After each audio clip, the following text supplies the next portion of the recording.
Hello guys, good morning. Pasok na naman tayo gamit ang ating bike.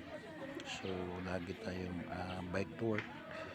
Papuntang office at saka pa uwi. Kaya, exercise lagi masarap sa pakiramdam, right?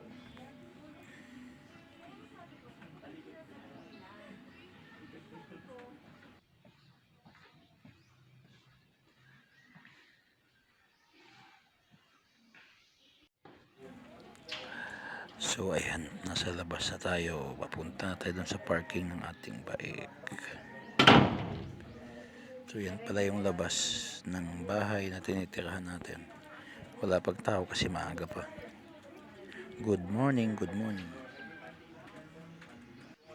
So, papasok na tayo sa loob.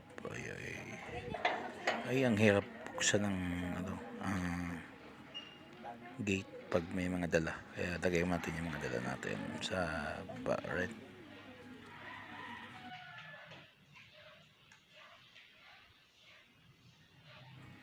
So, nag-aayos na tayo sa ating bike para alis na tayo. Right. So, this is it. So, paalis na. Ready na ako. So, nasuot ko na yung mga dapat kong suotin. Siyempre, may helmet, gloves, saka sapatos para safety tayo kahit pa paano. So, inanyayahan ko kayo na maging safety, right?